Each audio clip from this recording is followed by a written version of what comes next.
Hello, everyone, and welcome to Randy's Old Time Radio Shows. Here you can listen to your favorite mystery, suspense, intrigue, or comedy shows.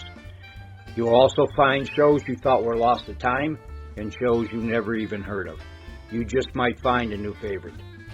If you appreciate my efforts to bring you these shows, please consider leaving a comment, giving a thumbs up, and if you really enjoy these shows, please consider supporting the channel. Now sit back, close your eyes, and enjoy another old-time radio show. Perry Mason, brought to you by Tide.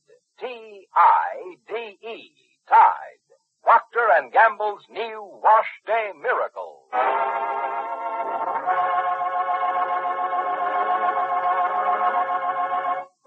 Perry Mason, the famous character created by Earl Stanley Gardner, dramatized by Irving Bendig. Perry Mason, defender of human rights, champion of all those who seek justice.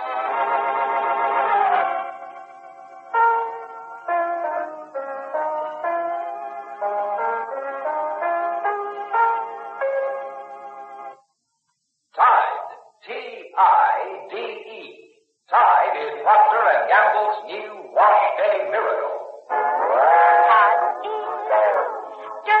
Tide gets clothes cleaner than any soap. Hold on now, Franny. There are some pretty wonderful new soaps. I know it. And some absolutely sensational new sudsing products. I know that too, Bob. But I also know that Tide gets clothes cleaner than all of them. Yes, and I know it too, Franny. Tide gets clothes cleaner than any soap, any other suds, any other washing product known. That's because Procter & Gamble's Tide not only leaves clothes free from dirt, it removes dingy soap film too. Yet, with all this extraordinary cleaning power, Tide is safe, truly safe, for all your washable colors. What's more, Tide actually brightens soap-dull colors. And in hardest water, Tide gets sheets, pillowcases, and towels whiter than any other washing product known. Keeps them white, too, week after week. Never turns them yellow. And all this goes for your whole family wash, too. So, when you choose a washing product, remember this. No soap, no other suds, no other washing product known will get your clothes as clean as Procter & Gamble's Tide. Tide is dirt out. T-I-D-E. Tide.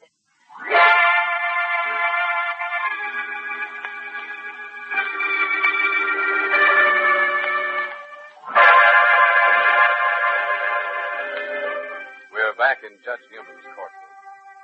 Outside, the early winter twilight is setting. At the defense table, a man and a woman sit close, their heads together. Martha and Donald Smith, accused of the murder of Wilfred Palmer. Paying no attention to the spectators who watch them so hungrily, Donald puts his arm around his wife, whispers, "Darling, Donald. don't act so trapped. That's how I feel, darling. Don't. I feel so strangely. I can hardly breathe. But you must. I can't stand much more of this. Those eyes boring into my back, those voices, those awful Martha. people. Court's almost over for today. You'll be fine after another night's sleep. I'll never sleep again. I never want to sleep again. Or if I do, I hope I never wake up. Oh, no, I don't mean that. I know. I want to wake. I want to live. I want to be with you. You will be, darling. Just leave it to Mr. Mason. I will, but... And after this is all over, we'll have our honeymoon. A real honeymoon. You think so, Donald? Do you really think so? Of course I do. Now, give me a kiss. Here? Right here. In front of Judge Newman, Prosecutor Noble, and everybody.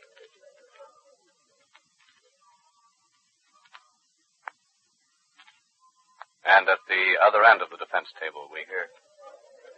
4:05, Chief. What, Bella? It's after 4. Think Noble will be able to wind up his prosecution this afternoon? Well, he said he would. I guess he will, too, if he gets Trank in here. Oh. That Donald is being a good boy, isn't he, Donald? Hmm? Look at him. The other end of the table with Martha there. Oh, they're sweet. Yes. They don't deserve this. It's almost time for the mystery witness, isn't it? Yes, I imagine. After Trag. After Noble introduces Martha's glove. And now he wheels up the big guns. Yes, now he wheels up the big guns. Yes, Lieutenant Trag, Your Honor. All right, Mr. Noble. Let's proceed. I'll take over with Trag, Bella. See what they can do to spike those big guns. Take the stand, Lieutenant. Yes. You've already been sworn. Yes, sir. Now, Lieutenant, I show you this object. Will you tell us what it is and if you've ever seen it before? It's a woman's glove. And? First time I saw it, it was handed to me by Detective Levinsky. You have a sworn statement by Detective Levinsky? Right here. Please tell the court about it. The glove was found by Levinsky on the service stairs during our investigation on the night of the murder. Where, Lieutenant? On the service stairs, right off the landing where Palmer's apartment was. And this is the same glove? I put a tag on it. Levinsky signed the tag here. I signed it blown here. The date and time it was found. I see. Now, Lieutenant, there's a stain on the glove. That's right. You had the stain analyzed? I did. And what made the stain? Blood. Human blood. Oh, but I explained that. I explained that I cut my finger. Miss, sit down. Sit down. Oh, don't you see it? Oh. Go on, Mr. Noble. You have a statement from a laboratory chemist, Lieutenant Tragg? I mean, to the effect that the stain is human blood? I do. So this blood-stained glove was found on the stairway leading to the floor on which Palmer's apartment was located. Well, yes, of course, but... You tried to find the owner of the glove? Yes? Were you successful? Yes. Will you tell the court how you did ascertain ownership of the glove? Just a moment. Your Honor, we admit ownership of this glove. I object to further testimony on that point on the grounds that such testimony is immaterial and irrelevant. Sustained. Well, Tragg, you determined who owned the glove. Yes. Then what did you do? Started looking for Martha Smith. We found her registered in a small hotel. Under what circumstances, Tragg? She was with her husband, her lawyer, Perry Mason, and his secretary, Miss Street. And what were they about to do? Objection. How would Lieutenant Tragg know what we were about to do? Sustained. What were these people doing when you found them, Lieutenant? Talking. The door was open. Go on. Miss Street and Mrs. Smith had traded coats. Traded coats? Miss Street had on Martha's coat, a tan one, and Mrs. Smith was wearing Miss Street's, a blue one. But they weren't trying to get away or anything. That's enough. Your witness, Mr. Mason. Thank you. Now, Lieutenant Tragg. Yes, sir. You say Mrs. Smith's glove was found on the stairs leading to the floor of Palmer's apartment? Well, that's true, but Isn't it a fact that those stairs connect with all floors of the building? they sure do. So it's impossible to say where whoever dropped that glove had been or was going. That's right, Mr. Mason. Now to get on, Lieutenant. You have a report from the chemist who analyzed the stain on that glove? It was blood, human blood, Mr. Mason. Was the blood tight? Why, no. The chemist didn't determine the blood type? He couldn't. But he did manage to make out it was human blood. That's right. But since it couldn't be type, there's no way of telling whose blood it was. Am I right? Absolutely. It could have been anyone's. Now, Lieutenant Tragg, you say Martha Smith disappeared after the murder. That's right. We couldn't find her for a couple of days. Now, let me ask you this. Was there a warrant issued for her arrest when she disappeared? Why, no. Did the newspapers know you were looking for Martha Smith and publish that fact? They did not. Then, as a matter of fact, there was no way in which Martha Smith could have learned the authorities were looking for her. No. Further, as far as you know, her disappearance might well have been natural and legal. Yes. And when you found her, with her husband, Miss Street, and myself, did she make any attempt to escape? She traded coats. Ah, yes. She had traded coats. And you thought that significant? I did. Especially since Mrs. Smith's coat was tan. Well, we got reports there was a woman in a tan coat outside Palmer's apartment. The important tan coat? Yes. The one you searched for so thoroughly in Palmer's building? You did search for the tan coat, didn't you? Well, no. So, you found this girl who had no way of knowing you were searching for her. You found her in the company of her husband and her lawyer, and because she was not wearing a tan coat, you arrested her?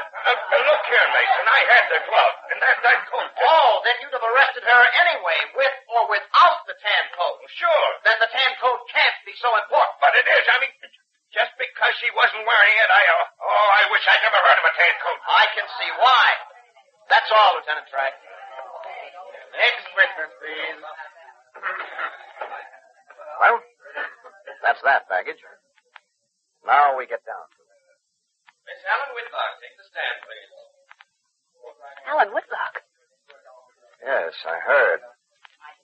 What interest could Alan Whitlock have in a case like this? I don't know. But I'm going to find out. Now, where do you live, Miss Whitlock? 363 Lincoln. The building in which the murder was committed. Oh, yes. Yes, I think you were in the deceased's apartment when the police arrived. I was. I was startled by a scream. I went to help Mrs. Powers. She's the building manager. Now, try and put that terrible scene from your mind, Miss Whitlock. I'll try. And tell us, did you know the murdered man? Well, not really. But you'd seen him. Well, we lived on the same floor. I understand. Now, I ask you, Miss Whitlock, I ask you if you know the defendant, Martha Smith. Well, I don't know her. But you've seen her before. Yes. Please speak up, Miss Whitlock. No matter how painful it may be, I shall have to ask you where you saw her before. Well, the last time, in a police lineup.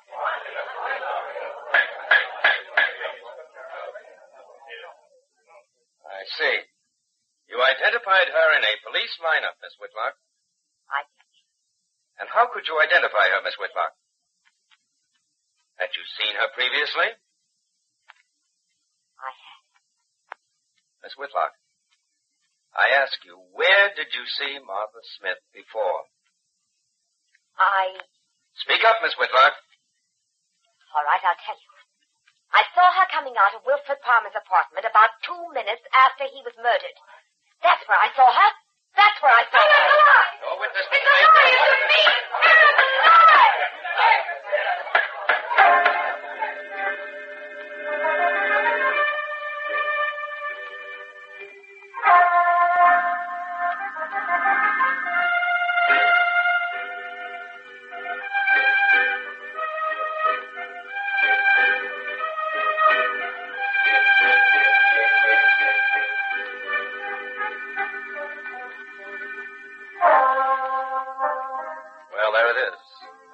Identification that puts Martha right on the scene immediately after the murder was committed. But, Perry Mason, if you go after Alan Whitlock too hard, if you begin to shake her story, you yourself, Perry, are going to be in jeopardy, as we shall learn. Join us Monday, friends, won't you?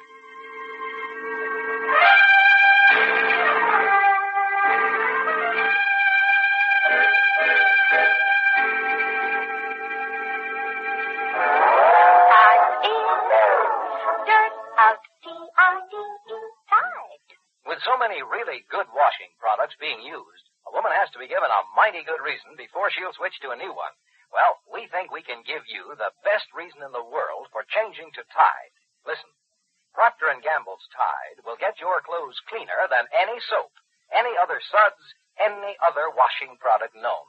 Tide leaves clothes free from dirt and more. Tide removes dingy soap film, too. Yet, with all this amazing cleaning power, Tide is truly safe for all your washable colors. In fact, Tide actually brightens soap-dull colors. And in hardest water, Tide gets white things whiter than any other washing product known. So try Tide. Watch those suds billow up. Notice how different they look and feel. And see your family wash at its cleanest best. No soap, no other suds, no other washing product known will get your clothes as clean as Tide. Tide gets clothes cleaner than all of them. T-I-D-E, Tide.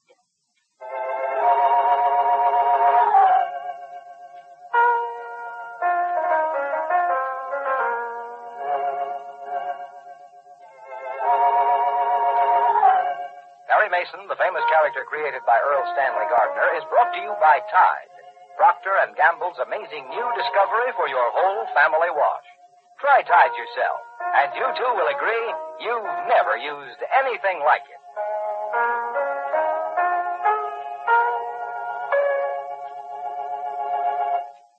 This is CBS, the Columbia Broadcasting System.